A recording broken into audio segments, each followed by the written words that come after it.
स्तरावर चालले ते चांगल्यासाठीच निर्णय आहे. भविष्यात तुमच्याच मुलासाठी किंवा आपल्या मुलांसाठीच होणार आहे, चांगलाच होणार आहे. पण आपल्याला आत्ता करायचं ना, तर आपण ही जी परिस्थिती तरच होईल. म्हणून मी तुम्हाला सांगतो बघा, याच्यातून मार्ग निघाला तोच पर्याय आहे, वेगळा नाहीच आहे. म्हणून मी विनंती करतो, कारण तुम्ही पण तुमचं सगळं आपला रोजगार असतो, सगळ्या गोष्टी असतात, या बघून आपण एक दिवस द्या माझ्यासाठी. तुम्ही 4 ते 5 लोक ठरवा, मी तुम्हाला सोबत तुमच्या येतो. आपण ज्या ठिकाणी म्हणतो त्या ठिकाणी जाऊन हा मार्ग करून घेऊ. तर मंत्री महोदयाकडे गेले ते म्हटले का आता नाही भेटणार.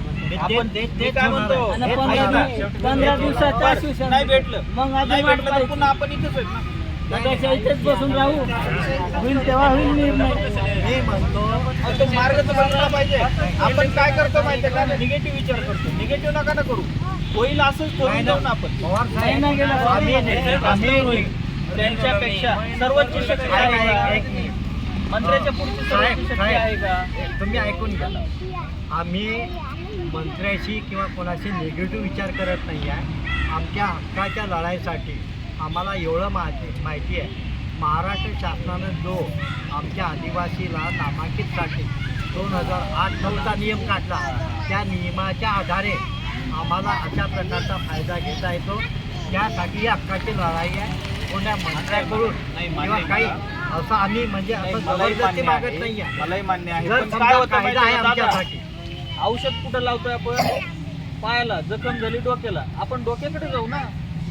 आपण का पायाजवळच बसतोय? आपण तिकडे जाऊ ना, जिथं जिथं निर्णय व्हायचा तिथं जायला पाहिजे. संख्या वाढ करायची पत्र कोणाला पाठवता येतं? नाही, आपण नाही, त्यांनाच ऐकून तर घ्या. पाठवलं ना शासनाला. पण काय होतं, साहेब. बऱ्याच वेळा फक्त पत्र पाठवून चालतं का? साहेब पहिलं आपण पत्र पाठवलं, नंतर आपण नोटीस दिली, नंतर तुम्ही इथं आलात, आता आपण तिथं गेलो. हा मार्गच आहे ना. तर मग दोघी पत्रामध्ये काय झालं आणि आपण झाल्यावर काय होणार आहे? मग मी भाऊ, तेच सांगतो, भाऊ, एक बऱ्याच मिनिट, वेळा काय एक होत मिनिट. असतं, काही साहेब, टप्प्याटप्प्याने करावं लागेल आपल्याला. तुम्ही जे म्हणताय की बा आपल्याला डोक्याला ताप झाला, आपण पायाला तुम्ही स्वतःच ते हे आहे काय माय गोष्ट आहे का की डोक्याला जखम झाली, आपण पायाला मलम लावतोय, असं जे म्हणणं आहे. मी काय सांगतो, आमच्या आदिवासी मार्फत आम्ही 10 लोकांनी उपोषण केलं, म्हणजे हा एक प्रकारे MRI आहे संपूर्ण बॉडीचा. आहे बरोबर आहे. काय? पण माझं म्हणणं आहे, तुम्ही बघा, या ठिकाणी आम्ही असे सोंगाळपण करू की या ठिकाणी सर्व गेंड्यालेडी येणं भाग आहे.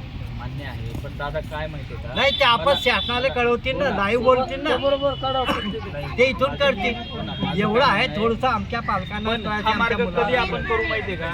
आपण म्हणतो नाही बदल- साहेब, तुमच्यावर विश्वास होता, तुम्ही पत्र पाठवले 3 महिन्यापूर्वीपासून, परंतु तुमची देखील ते ऐकत नाही आहे. म्हणूनच नाही, हुकुमशे याचा अर्थ असा, आमच्या आदिवासी प्रकल्प कार्यालयाच्या अधिकाऱ्याची देखील ते जर ऐकून घेत नाही आहे, तर शेवटून आम्ही हारलो.